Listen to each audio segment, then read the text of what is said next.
Hi, I'm TF Wright. I'm an indie author and game developer, and I thought I would take this quiz of absurd trolley problems. The trolley problem is a really famous thought experiment, so let's go ahead and get into it. So, level 1, the original. Oh no, a trolley is heading toward 5 people. You can pull the lever and divert it to another track, killing one person instead. What do you do? Pull the lever or do nothing? Now, it may seem like there is a kind of utilitarian principle here. It's better to let, unless you just want people to die for no reason, it's better to save 5 people than to save one. But it is a little tricky in the sense that, like, you kind of have to think: are you sort of responsible for killing the one person? If you didn't show up, the track would simply kill the 5 people. So, put it another way: imagine if the track was by default going to go to the one person, and then you had to pull it to switch to the 5. No one would even consider pulling it, but now you have to kind of think about it. But anyway, I am going to go ahead and, I am generally speaking a utilitarian. I don't think it's a hard rule. I'll probably have to get into the nuances of utilitarianism later because this is going to get more complicated. But for now, yes, I am going to go ahead and pull the lever. Oh, it splat them. It actually shows them dying, and it says 73% of people agree with you. That's interesting. Wow, 7 million people have taken this. That's amazing.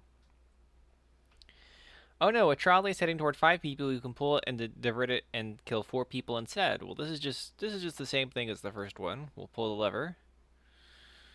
Uh, okay. 67% of people agree with you. All right, the next one is a trolley track is heading toward 5 people. You can pull it, but your life savings will be destroyed. Why is my life savings on a railroad track? Okay, it is supposed to be absurd. Yes, I will sacrifice my life savings to save 5 random people.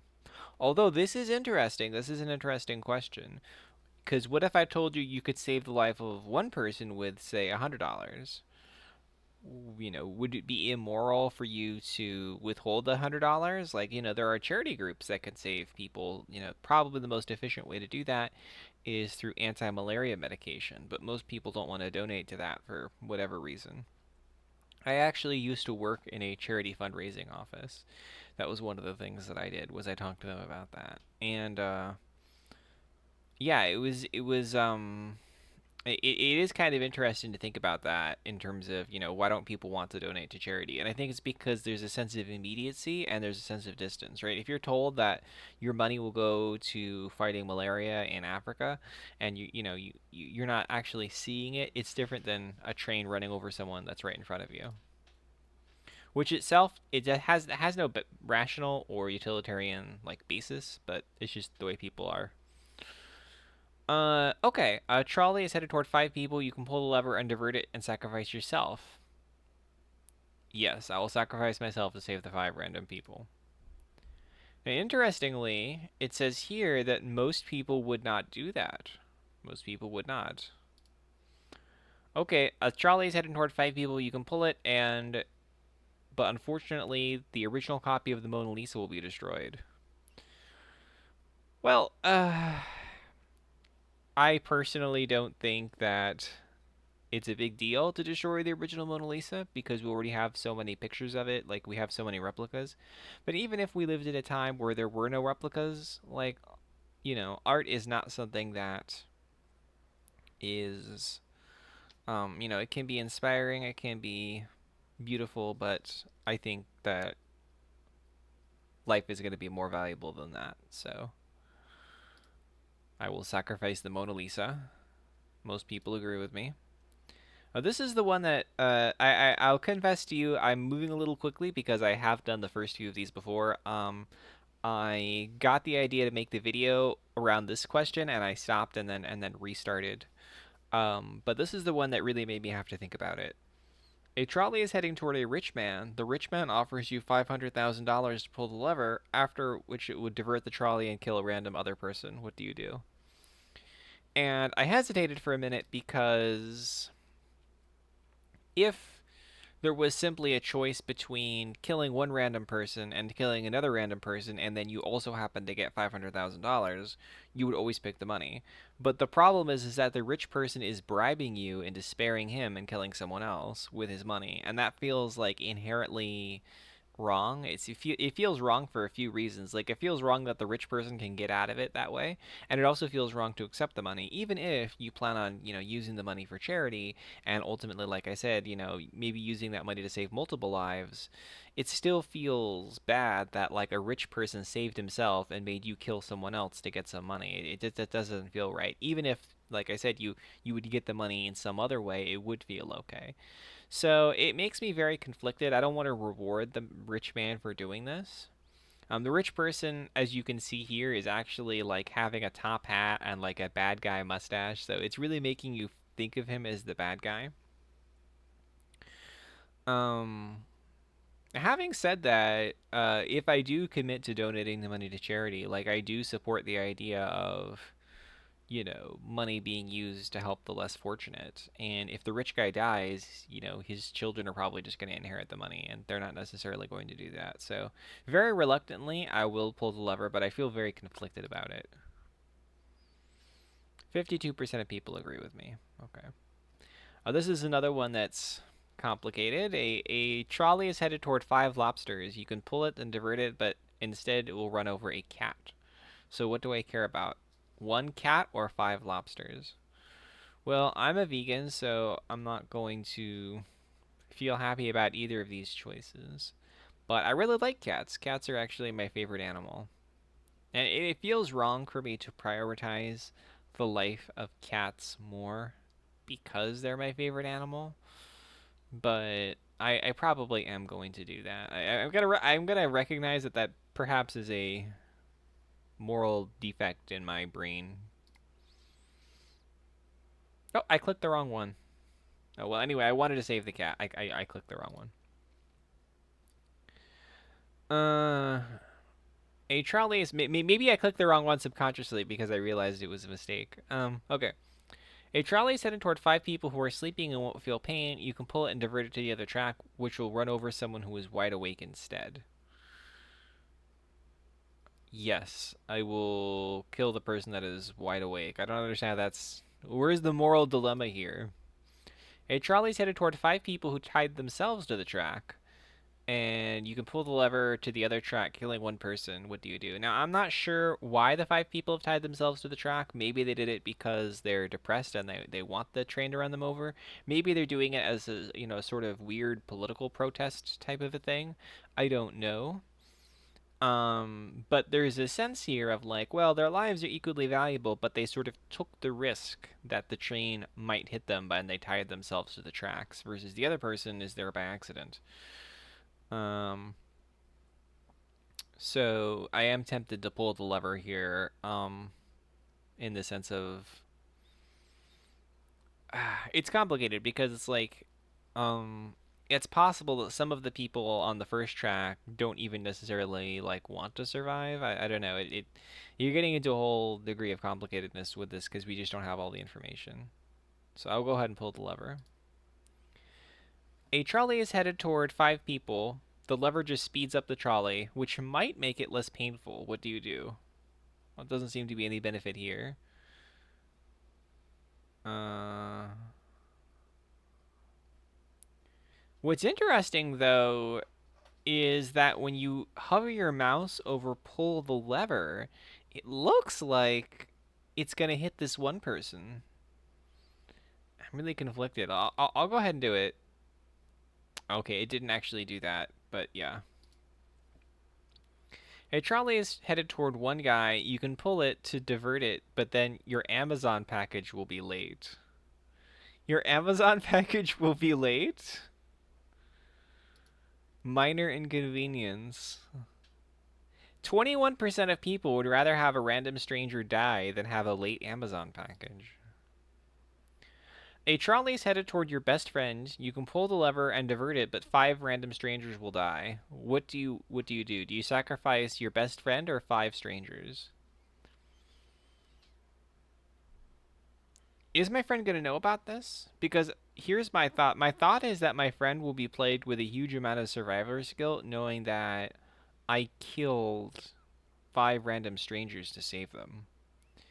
So frankly, I think I have to let my friend die. And I mean, there's this sense of loyalty, like you're supposed to be loyal to the friend, but I don't know. It feels weird to me. Maybe some of the people who I saved on the other track are going to become my new friends. I mean, it sounds really cold to put it that way, but it just also feels just incredibly selfish because, these five people might be somebody else's best friends, right? Like, I'm taking away five other potential best friends just to save this one person, so I will do nothing and let my friend die. And it looks like most people disagree. That's probably to be expected. Oh no, a trolley's headed toward five people. You can pull it and divert it, but you'll kill one person. Maybe that's what you think is happening. You forgot your glasses. I don't wear glasses. I guess I'll pull the lever. I don't know. Doesn't really feel like a moral dilemma. It feels more like a practical one. Cousins. A trolley is headed toward one of your first cousins. You can pull it, and you will kill three of your second cousins. So this is, I think, kind of a evolution Darwin thing. Like, if you're really, really into genetics, you might say, oh, it's more important to save my first cousin because they share more of my DNA or something. I don't know. I'm not sure what's the possible dilemma here. But yes, I'll sacrifice one to save three.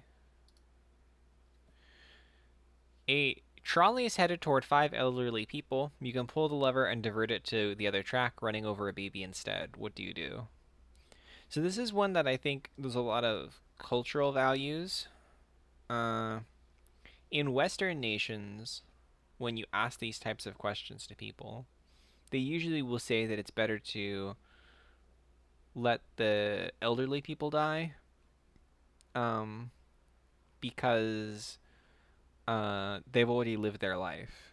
Versus if you ask this question in a place like Japan, Japan will say, "Oh well, no, the baby's expendable because we could recreate the baby. We can just have another baby, but you can't necessarily recreate like a wise elder." Um, and usually it's more of like a one-to-one type of a thing, like what's more important. But here they've really stacked the deck, so it's five elderly people versus one baby, which I think plays to the fact that this is, you know, because this is in English, this is going to be more consumed by Westerners. I don't know if there's another language option for non-English speakers. But yeah, I think the average Westerner is going to want to save the baby, so they're trying to make it more balanced by having five elderly people. And I have to admit I'm genuinely conflicted. If it was 1-to-1, I would save the baby for sure. But, there's also the question as to how old are these elderly people? I mean, how sickly are they? Do they only have a few years left, or maybe they have several decades left? You don't really know. We've had a couple of people die recently, who lived to be 100. You had Charlie Munger and you had Henry Kissinger, who I think both lived to be 100 or 99 or something. So if somebody's 60, they could have 30 or 40 years, especially when you factor in advances in medical technology that could occur in the future. I don't know, it seems complicated. But once again, there's a kind of survivor's guilt thing. I would think that in most contexts, my assumption would be that most people in a Western society, if you're an elderly person in a Western society, you're probably going to want to save the baby. That's my assumption. So the people might not even be happy that you didn't save the baby. Very conflicted. I mean, there is actually something to be said for the utilitarian, like, there's something to be said here for the Japanese approach of, like, you can just recreate the baby if you really want to. That is, practically speaking, that's not that hard to do. But it is somebody's baby, right? And they are going to really miss it. Hmm. I'll save the baby. Oh no, a trolley is headed toward five identical clones of yourself. Is it better to pull the lever and sacrifice yourself or save the clones? So this is really fascinating, especially when you have to consider the questions about clones. So, do the clones all have my memories, or are they like, just blank slates? do the clones, have some sort of limit placed on them? Lots of science fiction revolves around this concept of clones, breaking down super easily or having some sort of artificial limit on their lifespan or something like that.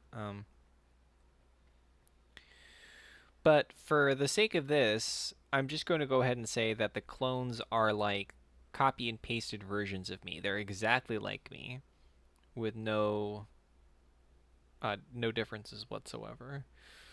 And in which case, I would argue that even two clones of myself are worth saving over the original. The concept of there being an original wouldn't actually make any sense if the clones are perfect copies.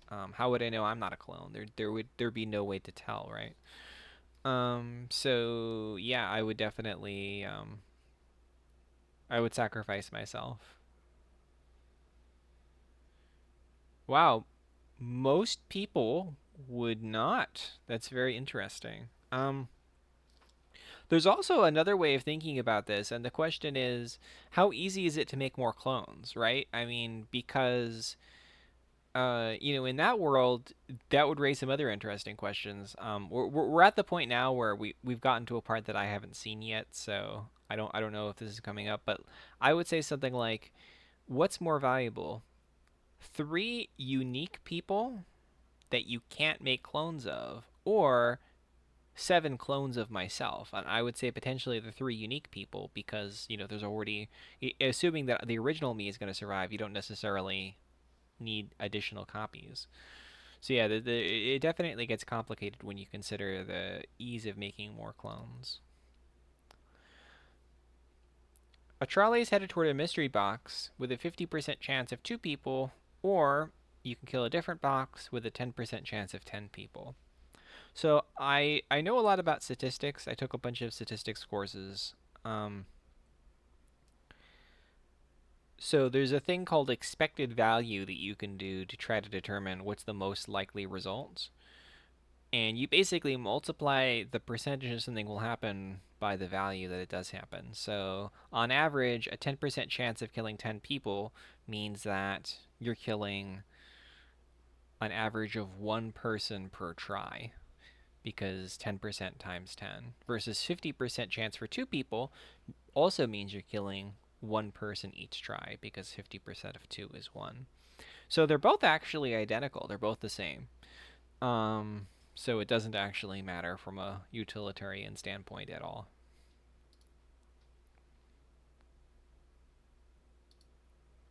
A trolley is headed toward five sentient robots, or do you want to kill one human?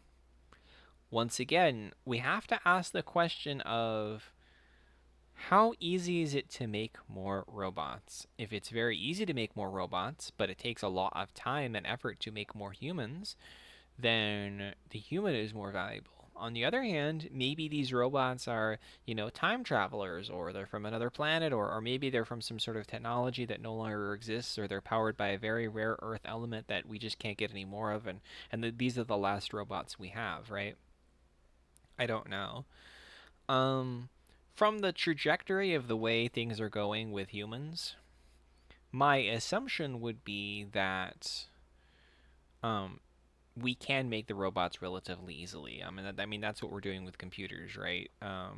Think about this. Like, until 1994, most Americans just didn't own a computer. And then now, most Americans own multiple computers, right? We have like a computer in our phone, we have a potentially computer on our watch, we have a desktop or a laptop, and then there are many other devices that we have that essentially operate as computers. I mean, even like some of our microwaves are connected to Wi-Fi and stuff, which always seems so unnecessary to me. Like you can't get up and set the microwave; you have to set it from your phone using an app. Who even does this? But that's how it operates, right? Um. So yeah, I mean, from the way that's progressing, it seems like the robots will be more easily manufactured. There still is kind of a moral question over whether, if they're easily manufactured, does that mean it's okay to kill them? And I don't think it does mean it's okay to kill them, but um, I do think that that has to be a factor in the decision making process. Most people agreed to sacrifice the robots. I'm assuming it's just because they didn't like robots. A trolley is headed toward 3 empty trolleys worth 900,000, or you can pull it and divert it, killing one empty trolley worth 300,000. Well, what's the dilemma? There's no downside here. Okay. A trolley is releasing 100 kilograms of CO2 per year, which will kill 5 people over 30 years. Or you can pull it to divert it and hit a brick wall and decommission the trolley. What do you do? Well, this feels like it's kind of a metaphor for like climate change, right? Like we know climate change is going to kill people. We know that coal pollution kills people in a variety of ways. Coal pollution kills people directly by giving them lung problems like asthma. In fact, coal kills something like tens of thousands of people per year just through the lung problems. Coal kills people indirectly because it contributes to climate change, which in turn creates weather problems that kill people, and also contributes to political instability and war, which kills people. Like the Syrian civil war was kicked off in part by a climate change induced drought. And it also kills people in a third way because the pollution leaches into the soil and can create problems with like heavy metals in vegetables and things like that, and that in turn can um, lead to problems with like IQ and like rising crime and stuff. And you can actually look at, for example, how like leaded gasoline contributed to like higher crimes between like the late 60s and the early 90s, and how when it phased out, crime rate went down really dramatically after that in the next generation. So it's like a whole bunch of problems with that. And I am 100% in favor of phasing that out as fast as is practical. So yes, I'll pull the lever. Oh no, you're being reincarnated, and you will eventually be reincarnated as every person in the classic trolley problem. What do you do? I guess I'll just kill one of me. This doesn't really make a lot of sense. A trolley is headed toward nothing, but you kind of want to prank the trolley driver. What do you do? Nothing. Unless this is a video game, you could describe this as a video game, but we're supposed to be talking about actual like things. I think there's a game, I forget the name of the game, but there's a game where you're like supposed to intentionally cause like a car accident, and the high score is like how much economic damage you inflict to all the cars and like the streets and stuff. I never actually played the game, but I've seen other people play it, and it looks really fun. But like obviously, like there's a difference between games and real life. A trolley is headed toward a good citizen. You can pull it and run over someone who litters instead. What do you do? Well, it's interesting that they use litter as an example of a bad citizen because there's different values to citizenship. If they just said bad citizen and good citizen, I would say, what society is this? Because there's some societies where being a good citizen means you do a lot of really bad things. I think our own society would qualify in many ways. And littering is an interesting one because there's also once again there's cultural values to littering. There are some countries where like littering is not perceived as a big deal, and then there's other countries like some East Asian countries where littering is perceived as an extremely big deal. Um, I feel like littering you kind of have to put an asterisk next to it because there's different forms of littering, right? If you throw out a cigarette butt, that's poison. You're going to be poisoning you know the ground with that, right? If you throw away a banana peel, banana peels decay very rapidly. Nobody will even know it was there in a couple of weeks. I'm not saying that that excuses you for littering a banana peel, just that there's no real long-term cost to it. Uh, I don't know. I mean, I am against littering. I'm probably a little bit less against littering than maybe the average person. It's a pretty mild crime, and going. This is way outside the scope of the question, but like I think that maybe one of the reasons why it doesn't bother me that much is I kind of connect it to this like push to do things like recycling, and I think of recycling as kind of like like a scam that's kind of been foisted on us by a lot of polluters and like fossil fuel companies to sort of shift the responsibility of being stewards of the earth to consumer choices rather than as like government policy, which simultaneously serves to make um, it makes them richer. It makes the environmentalist movement unpopular, and also the truth is that it just doesn't do anything because most of the stuff that's like put in the recycle bin just goes in the dump anyway. It doesn't actually get recycled. Most people don't know that. Obviously, that's different than littering, but I think about those two things as sort of being connected. But yeah, that's way overanalyzing this. I mean, maybe that's the point. You're supposed to overanalyze it, but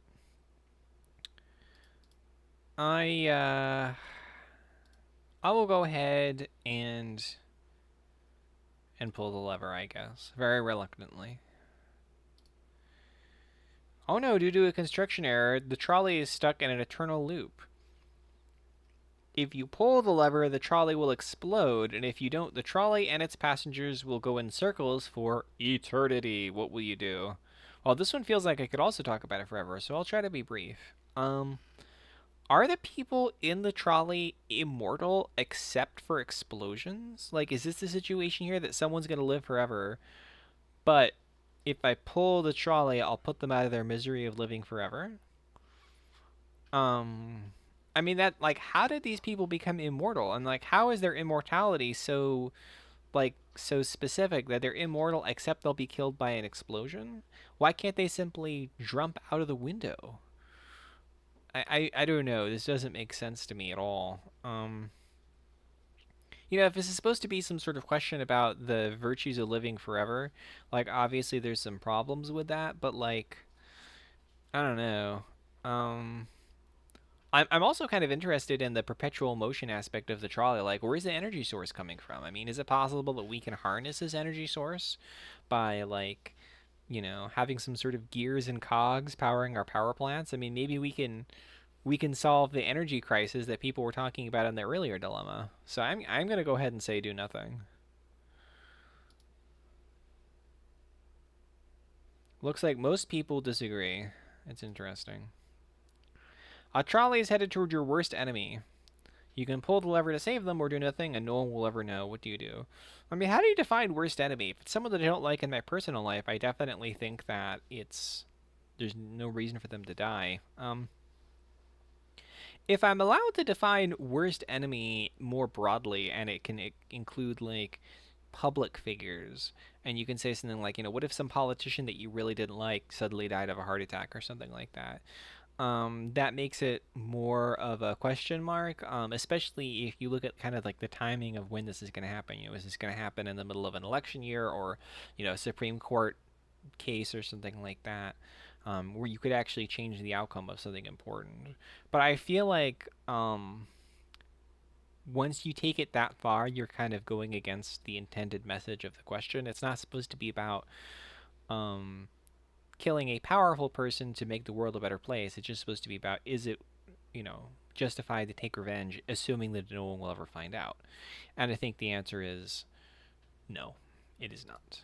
So I will divert the trolley. Half of people would kill their worst enemy. Okay. A trolley is headed toward a person that will lower their lifespan by 50 years. You can pull it and divert it for 10 years each instead. What do you do? Well, okay. So I have a question. Is this that your overall lifespan is being reduced, or is it that you're just gonna drop dead 10 years earlier than you would normally relative to what your lifespan would have been? Because I mean, there's going to be a lot of people who are not really going to enjoy their last 10 years very much anyway because they're very elderly. They might be suffering from dementia.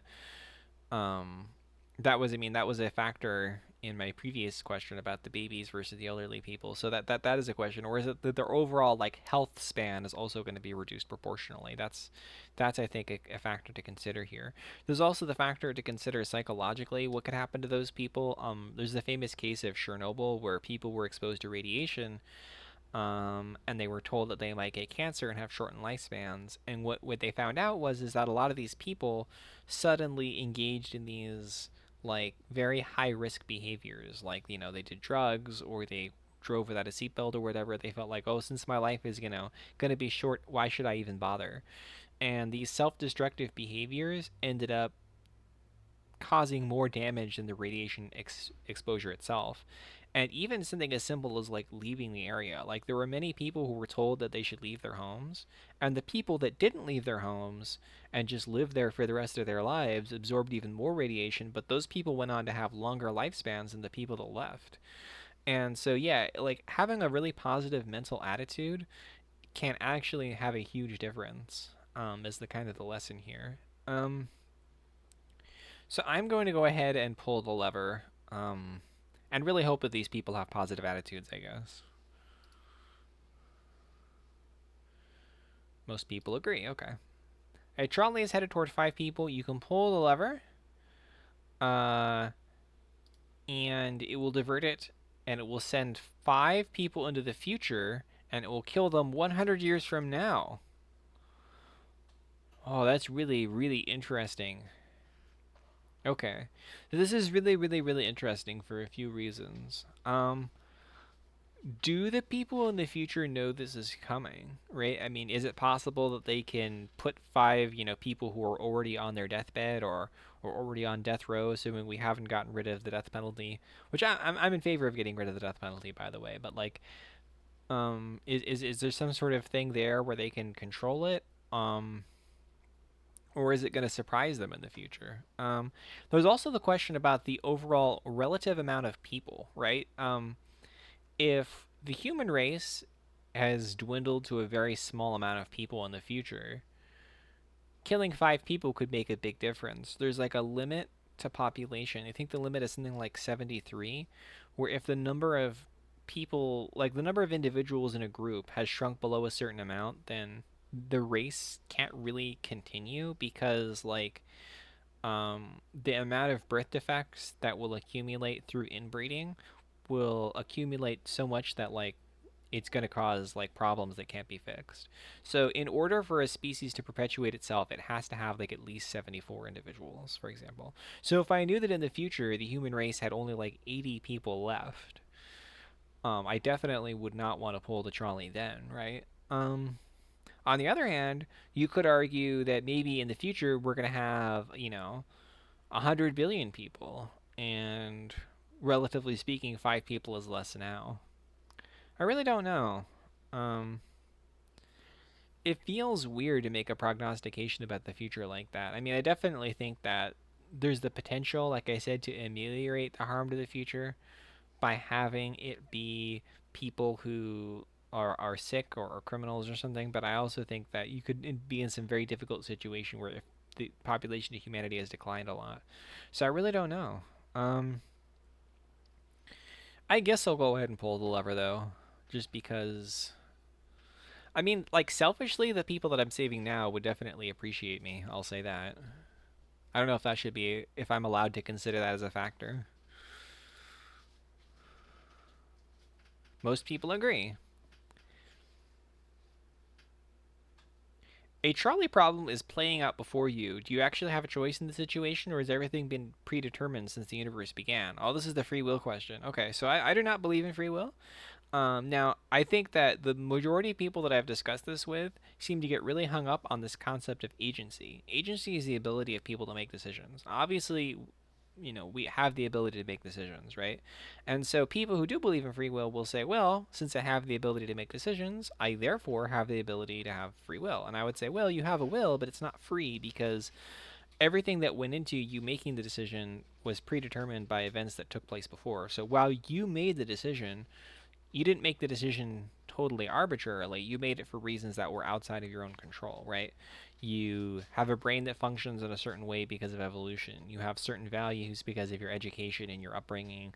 The time and place that you happen to be born, basically, you didn't have any say in that, right? And there's a bunch of other psychological things that can be done to kind of manipulate your choices. I mean, entire industries have been built on this. Algorithms with big data have been built on manipulating your choices to what things to click on, et cetera, et cetera. So, I mean,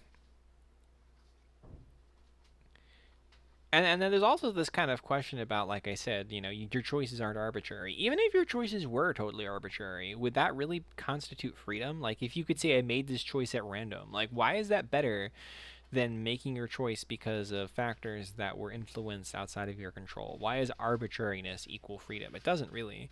So I think that it's not only do we not have free will, but it's almost impossible to imagine free will. It's impossible to imagine factors that would influence people's decisions that would even constitute things that you really could just do on your own. That's my perspective anyway, that like that free will is kind of inconceivable. And the reason why people like free will is because in part they have the ability to make decisions and they equate that with free will for some reason. But the other thing is that people want to feel a sense of accountability and they want to have a sense of accomplishment. If they work really hard and they make a really good decision, they exercise a lot of willpower, they want to get credit, right? And similarly, if people are bad and they make bad decisions, they want to blame them. They want to say that person's bad. They made bad choices. They're a bad person. They deserve bad things to happen to them. And if they accept reality, which is that like we're all kind of cogs in the system, we're all billiard balls bouncing around, that reality doesn't feel as emotionally satisfying, so people reject it. I think that's ultimately the reason why most people say they believe in free will, because the alternative just makes them uncomfortable. Like the example of like crime and punishment, right? Do bad people deserve to suffer because they've committed crimes? If you don't believe in free will, why should anyone suffer for having been a criminal, since the cause of them being a criminal was something outside of their control, right? So, and that's personally what I believe. I don't think that anybody should suffer. I think that prison should still exist, but the only purpose of prison should be if someone's just so dangerous to society that we can't let them in society for the sake of public safety, then yes, we have to put them in prison, but we shouldn't put them in prison to punish them. I don't think that like the government has the right to make anyone miserable, no matter what their choices were. So I'm gonna say I do not have a choice. Oh, but the 5 people die. Oh well. Yes, most people disagree. That's what I expected. 2/3 are gonna say they believe in free will. Congratulations, you have solved philosophy. Kill count 41. Well, the last one felt a little arbitrary to me. I didn't kill anyone. But, okay. Anyway, that was the absurd trolley problems. I hope you had fun. Did you agree with me? Did you disagree with me? You probably disagreed with me about the free will or the veganism or something. But yeah, let me know in the comments. And thank you so much.